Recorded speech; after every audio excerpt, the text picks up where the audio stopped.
ನಮಸ್ಕಾರ ಸ್ನೇಹಿತರೆ, ನಮ್ಮ ಚಾನಲ್ಗೆ ನಿಮ್ಮೆಲ್ಲರಿಗೂ ಸ್ವಾಗತ. ಹಿಂದೂ ಧರ್ಮದಲ್ಲಿ ಏಕಾದಶಿ ವ್ರತಕ್ಕೆ ವಿಶೇಷವಾದ ಮಹತ್ವವಿದೆ. ಭಗವಾನ್ ಶ್ರೀ ವಿಷ್ಣುವಿನ ಆರಾಧನೆಗೆ ಸಮರ್ಪಿತವಾದ ಈ ಪವಿತ್ರ ದಿನವನ್ನು ಅನೇಕ ಭಕ್ತರು ಶ್ರದ್ಧೆಯಿಂದ ಮತ್ತು ಭಕ್ತಿಯಿಂದ ಆಚರಿಸುತ್ತಾರೆ. ಅಂತಹ ವಿಶೇಷ ದಿನಗಳಲ್ಲಿ ಒಂದಾದ ಪುತ್ರದ ಏಕಾದಶಿಯನ್ನು ಸಂತಾನ ಪ್ರಾಪ್ತಿ, ಮಕ್ಕಳ ಕ್ಷೇಮ ಮತ್ತು ಕುಟುಂಬದ ಸುಖ ಸಮೃದ್ಧಿಗಾಗಿ ಪ್ರಾರ್ಥಿಸುವ ಪವಿತ್ರ ದಿನವೆಂದು ಪರಿಗಣಿಸಲಾಗುತ್ತದೆ. ಹಾಗಾದರೆ 2026ರಲ್ಲಿ ಪುತ್ರದ ಏಕಾದಶಿ ಯಾವಾಗ ಬರುತ್ತದೆ? ಈ ದಿನವನ್ನು ಹೇಗೆ ಆಚರಿಸಬೇಕು? ಪುತ್ರದ ಏಕಾದಶಿಯ ವ್ರತಕತೆ ಏನು? ಈ ವ್ರತದ ಮಹತ್ವವೇನು ಮತ್ತು ಪಾರಣೆಯನ್ನು ಯಾವಾಗ ಮಾಡಬೇಕು? ಇವೆಲ್ಲವನ್ನು ಈ ವಿಡಿಯೋದಲ್ಲಿ ಸಂಪೂರ್ಣವಾಗಿ ತಿಳಿದುಕೊಳ್ಳೋಣ. ಪುತ್ರದ ಏಕಾದಶಿ ಎಂದರೇನು?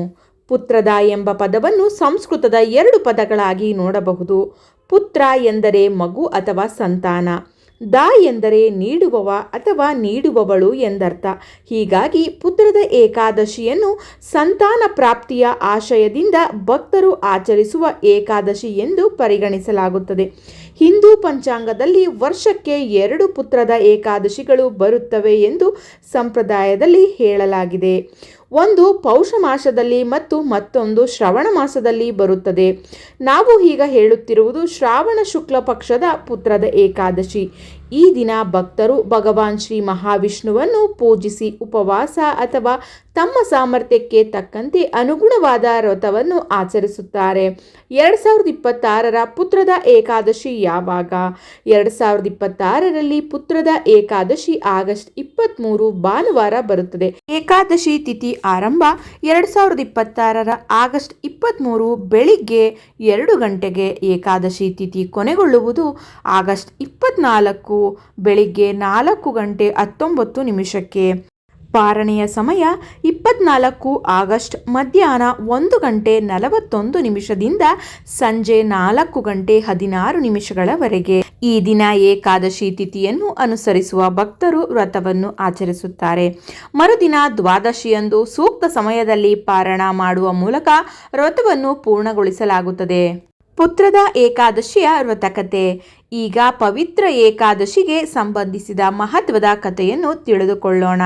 ಪುರಾಣಗಳಲ್ಲಿ ಹೇಳಲಾಗುವಂತೆ ಹಿಂದ್ ಮಹಿಜಿತ್ ಎಂಬ ರಾಜನು ಇದ್ದನು.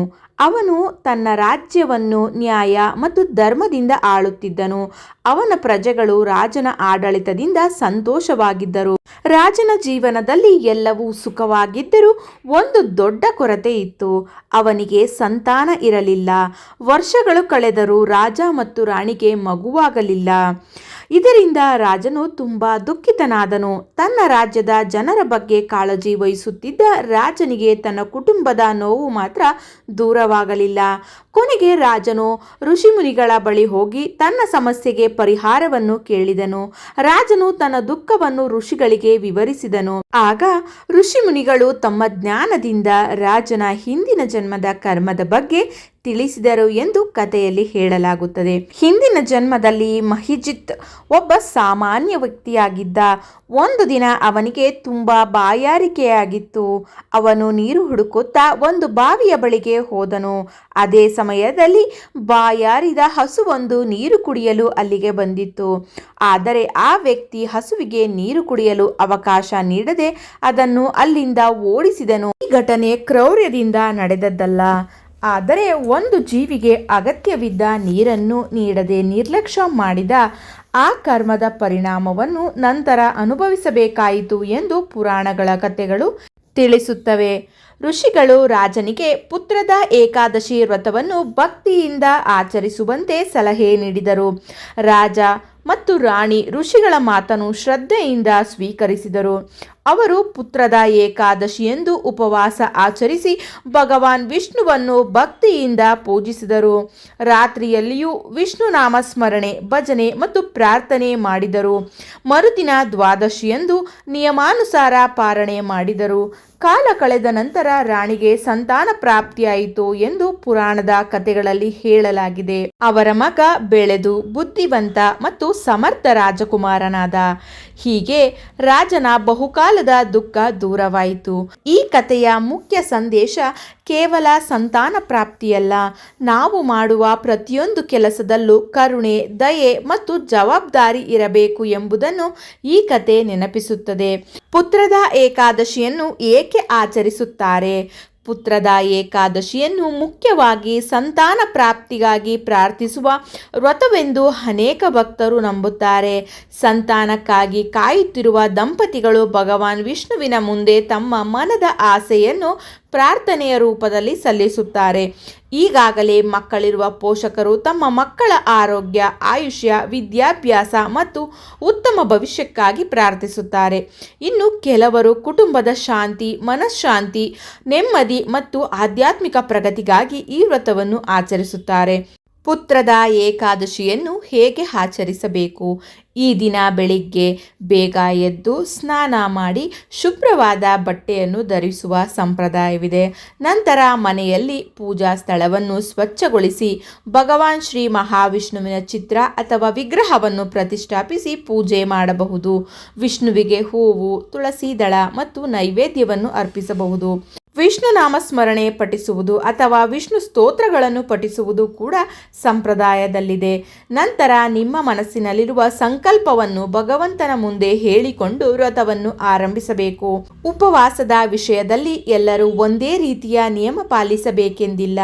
ಕೆಲವರು ನಿರ್ಜಲ ಉಪವಾಸ ಮಾಡುತ್ತಾರೆ, ಇನ್ನು ಕೆಲವರು ಹಣ್ಣು ಅಥವಾ ಸಾತ್ವಿಕ ಆಹಾರ ಸೇವಿಸಿ ವ್ರತವನ್ನು ಆಚರಿಸುತ್ತಾರೆ. ಆದರೆ ಆರೋಗ್ಯದ ಸಮಸ್ಯೆ ಇರುವವರು, ವಯಸ್ಸಾದವರು ಮತ್ತು ಮಕ್ಕಳು ಅಥವಾ ಔಷಧಿ ಸೇವಿಸಬೇಕಾದವರು ಕಠಿಣ ಉಪವಾಸ ಮಾಡುವುದು ಅಗತ್ಯವಿಲ್ಲ. ಆರೋಗ್ಯಕ್ಕೆ ಹಾನಿಯಾಗದ ರೀತಿಯಲ್ಲಿ ಭಕ್ತಿಯಿಂದ ಆಚರಿಸುವುದೇ ಮುಖ್ಯ.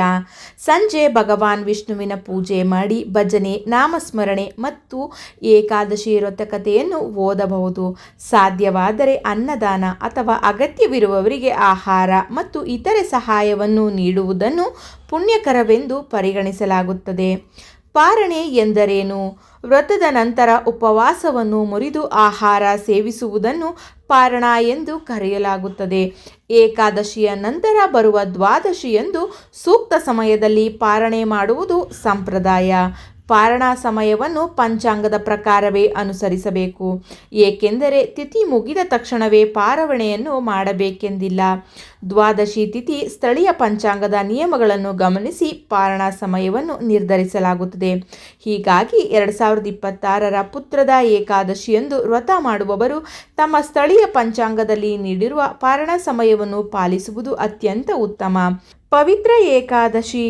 ಕೆಲವು ಪ್ರದೇಶಗಳಲ್ಲಿ ಈ ಏಕಾದಶಿಗೆ ಪವಿತ್ರ ಏಕಾದಶಿ ಅಥವಾ ಪವಿತ್ರೋತ್ಥಾನ ಏಕಾದಶಿ ಎಂಬ ಹೆಸರನ್ನು ಬಳಸಲಾಗುತ್ತದೆ. ಪ್ರದೇಶದಿಂದ ಪ್ರದೇಶಕ್ಕೆ ಹೆಸರು ಮತ್ತು ಆಚರಣೆಯಲ್ಲಿ ಸ್ವಲ್ಪ ವ್ಯತ್ಯಾಸಗಳಿರಬಹುದು. ಕೆಲವು ವೈಷ್ಣವ ಸಂಪ್ರದಾಯಗಳಲ್ಲಿ ಭಗವಾನ್ ವಿಷ್ಣುವಿಗೆ ಪವಿತ್ರ ದಾರ ಅಥವಾ ಹಾರವನ್ನು ಅರ್ಪಿಸುವ ಆಚರಣೆಯೂ ಕಂಡುಬರುತ್ತದೆ. ಇದರಿಂದ ನಮಗೆ ತಿಳಿಯುವುದು ಏನೆಂದರೆ, ಭಾರತದ ವಿವಿಧ ಪ್ರದೇಶಗಳಲ್ಲಿ ಹಬ್ಬಗಳು ಬೇರೆ ಬೇರೆ ರೀತಿಯಲ್ಲಿ ಆಚರಿಸಲ್ಪಟ್ಟರೂ ಭಕ್ತಿಯ ಮೂಲ ಉದ್ದೇಶ ಒಂದೇ ರೀತಿ ಆಗಿರುತ್ತದೆ. ಈ ಕಥೆಯಿಂದ ನಾವು ಕಲಿಯಬೇಕಾದ ಪಾಠವೇನು? ಪವಿತ್ರ ಏಕಾದಶಿ ಕಥೆ ನಮಗೆ ಹಲವಾರು ಒಳ್ಳೆಯ ಪಾಠಗಳನ್ನು ಕಲಿಸುತ್ತದೆ. ಮೊದಲನೆಯದು ತಾಳ್ಮೆ. ಮಹಿಜಿತ್ ರಾಜನು ವರ್ಷಗಳ ಕಾಲ ತನ್ನ ನೋವನ್ನು ಸಹಿಸಿಕೊಂಡನು. ಎರಡನೆಯದು ಕರುಣೆ. ಒಂದು ಸಣ್ಣ ಜೀವಿಯ ಮೇಲಿನ ತಮ್ಮ ವರ್ತನೆಯು ಮಹತ್ವದ್ದಾಗಿದೆ ಎಂಬ ಸಂದೇಶವನ್ನು ಕಥೆಯು ನೀಡುತ್ತದೆ. ಮೂರನೆಯದು ಜವಾಬ್ದಾರಿ. ನಮ್ಮ ಕಾರ್ಯಗಳ ಬಗ್ಗೆ ನಾವು ಎಚ್ಚರಿಕೆಯಿಂದ ಇರಬೇಕು. ನಾಲ್ಕನೆಯದು ಭಕ್ತಿ ಮತ್ತು ಪ್ರಾಮಾಣಿಕತೆ. ವ್ರತವನ್ನು ಕೇವಲ ಫಲಕ್ಕಾಗಿ ಮಾಡುವುದಕ್ಕಿಂತ ಶ್ರದ್ಧೆ ಮತ್ತು ಒಳ್ಳೆಯ ಮನಸ್ಸಿನಿಂದ ಆಚರಿಸುವುದು ಅತ್ಯಂತ ಮುಖ್ಯ. ಹಾಗಾದರೆ ಸ್ನೇಹಿತರೆ, 2026ರ ಪುತ್ರ ಏಕಾದಶಿ ಆಗಸ್ಟ್ 23 ಭಾನುವಾರದಂದು ಬರುತ್ತದೆ. ಈ ಪವಿತ್ರ ದಿನದಂದು ಭಗವಾನ್ ಶ್ರೀ ಮಹಾವಿಷ್ಣುವನ್ನು ಭಕ್ತಿಯಿಂದ ಸ್ಮರಿಸಿ ನಿಮ್ಮ ಕುಟುಂಬದ ಸುಖ, ಶಾಂತಿ ಮತ್ತು ಮಕ್ಕಳ ಕ್ಷೇಮಕ್ಕಾಗಿ ಪ್ರಾರ್ಥಿಸಬಹುದು. ಸಂತಾನಕ್ಕಾಗಿ ಪ್ರಾರ್ಥಿಸುವವರು ತಮ್ಮ ಮನದ ಆಸೆಯನ್ನು ಭಗವಂತನ ಮುಂದೆ ಸಮರ್ಪಿಸಬಹುದು. ಪುತ್ರದ ಏಕಾದಶಿಯ ಈ ಪವಿತ್ರ ಕಥೆ ನಮ್ಮ ಜೀವನದಲ್ಲಿ ದಯೆ, ತಾಳ್ಮೆ, ಭಕ್ತಿ ಮತ್ತು ಸತ್ಕರ್ಮಗಳನ್ನು ಹೆಚ್ಚಿಸಲಿ ಎಂದು ಭಗವಾನ್ ಶ್ರೀ ಮಹಾವಿಷ್ಣುವಿನಲ್ಲಿ ಪ್ರಾರ್ಥಿಸೋಣ. ಓಂ ನಮೋ ನಾರಾಯಣಾಯ. ಈ ಮಾಹಿತಿ ನಿಮಗೆ ಇಷ್ಟವಾಗಿದ್ದರೆ ವಿಡಿಯೋವನ್ನು ಲೈಕ್ ಮಾಡಿ, ನಿಮ್ಮ ಕುಟುಂಬ ಮತ್ತು ಸ್ನೇಹಿತರೊಂದಿಗೆ ಶೇರ್ ಮಾಡಿ. ಇಂತಹ ಧಾರ್ಮಿಕ ಮತ್ತು ಸಾಂಪ್ರದಾಯಿಕ ಮಾಹಿತಿಗಳಿಗಾಗಿ ನಮ್ಮ ಚಾನಲನ್ನು ಸಬ್ಸ್ಕ್ರೈಬ್ ಮಾಡಿಕೊಳ್ಳಿ. ಮತ್ತೊಂದು ಸುಂದರ ಮಾಹಿತಿಯೊಂದಿಗೆ ಮತ್ತೆ ಭೇಟಿಯಾಗೋಣ. ಧನ್ಯವಾದಗಳು. ಶ್ರೀಮನ್ನಾರಾಯಣನ ಕೃಪೆ ಎಲ್ಲರ ಮೇಲೂ ಸದಾ ಇರಲಿ.